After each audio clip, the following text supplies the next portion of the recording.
just a hack. He's just an absolute hack. And he gets his ass kicked by his teammates every week. It's just, it's terrible. It's just terrible. It sounds like I feel he is a better athlete than you think this guy is. Dalton Kincaid from Utah, a transfer from San Diego, and he's really come into his own over the last couple of years, and this year especially was the focal point of Utah's offense. They were doing anything and everything to get him the football, and I intentionally avoided this game, but like if you want to have some fun watching this kid play, watch what he did against USC the first time that they played, where he had 230 something yards, which is unheard of for a tight end at the college level. Dalton Kincaid, though, I was impressed by how smooth and flexible he is as an athlete. And I know that he's 6'4", 240. He's 25 pounds lighter than Michael Mayer, but that fluidity, that flexibility really showed up on tape for me as a after the catch type of a receiver. Yeah. So this is what I like about Dalton Kincaid, Joe, and then here is my concerns. And I was texting you about this last night a little bit, okay? Yeah. He's got incredible length. Let's start there. 6'6" and a half. He's got near 34-inch arms, near 80-inch wingspan. Kid's got a crazy catch radius, man. And he extends, plucks the football consistently. There's a lot of good to like about Dalton Kincaid in that regard. And he had a fantastic year for Utah this year. Was a John Mackey Award finalist, right? So much to like. And I know why you like him, because he's a former FCS guy at San Diego, right? Or Torero or whatever the heck their names are. Yes. But I'm just joking, obviously. But that's one way he separates, right? There's 3 levels of separation for me that I grade off of. One is the ability to be an athlete, right? To just be able to run past guys, to separate with natural athleticism. Number 2 is to be able to run routes, flexibility to get in and out of breaks. And the last one is to be able to extend and work up the ladder, the leaping ability, right? I think that Dalton Kincaid has clear upside as a separator in the air. He can do those things. Back shoulders, plucks the football at the highest point. All that stuff's great. I don't see a great athlete on film because I saw a lot of contested catches, a whole lot, which tells me he's not really getting on dudes a lot, right? He's not getting on top of them. He is getting stuck at a catch point, and he's being able to extend. That's perfect.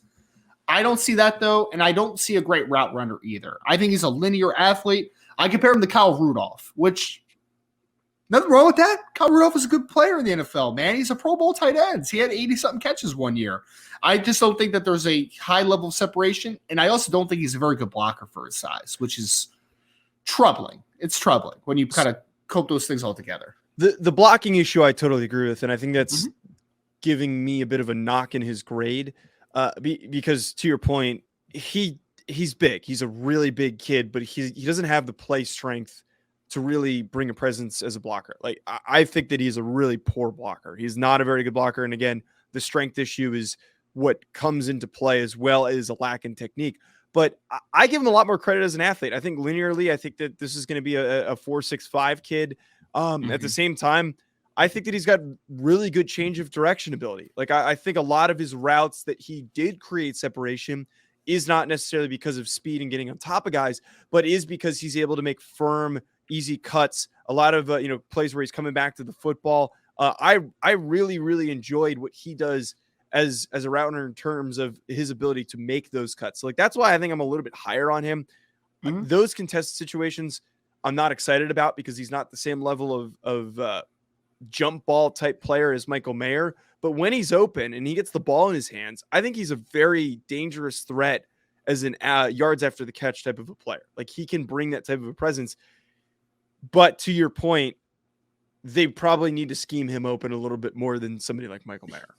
Right. I just look, man, again, comparing a guy to Kyle Rudolph, I think some people are going to be like, that's an insult, but I mean, go look at Kyle Rudolph during the best years of his Vikings career, and he was catching 70, 80 balls. Like he was a good tight end, right? So I think that in the right situation, Dalton Kincaid will be a good football player. I'm just struggling because I just don't see enough levels of separation with him. And when you don't have enough levels of separation, it's fine if you're a 1-trick or 2-trick pony. That's cool. But then when you kind of put into the forum also that he is also not a great blocker, That's where it gets tough for me, man. That's where it gets a little tough. That's where I'd get a little struggling with it. So Where are you grading him out with all that in consideration? Where are you grading him? he is a day 3 football player to me. Really? You Yeah, have him as low as a day 3 player? Yeah, like a mid 4, 4th round grade. Yeah. I'm a lot more excited about him. So I have him as a 3rd round player. I think that's not that off, man. We're around off. I don't know. It feels like there's such a drop off when you start talking about day 3, and it's just natural bias of how things are framed. Joe. We're talking about a round, man. We're talking about a round. I really, because when you draft a guy in the 4th round, that's like a complementary piece to your offense. I think that you draft him in the 3rd round, or maybe even a little sooner than that. Like, this is somebody who can, not 1,000-yard receiver, but be, I believe, like a 700-yard type of receiver. He has that type of a ceiling in him. I think he has that potential. He's got a lot of things that he needs to fix and clean up, but I guess my focal point. I guess what gets me stuck on him, Joe, because I agree. Does he have that upside? I'm not saying he doesn't, because I compared him to Kyle Rudolph, who had that same upside. My question is, though, if he doesn't land in the right situation and you also don't have the baseline of a blocker, I don't think there's a tremendous floor to Dalton Kincaid. I don't, because I don't think he has a sticking point as a blocker, and I think that there's 1 or 2 ways that he can create separation, but I don't think he's not a multi-level separator, right? So I don't know. That's what's getting me stuck, because I just don't think the floor is there for him. Yeah, the floor definitely makes sense into this equation. Another great discussion on tight ends on today's show. We're going to have more scouting reports coming up soon. Just want to remind everybody that the show is presented to you by Bet Online. Go to betonline.ag, use promo code BELIEVE for a welcome bonus on your first deposit.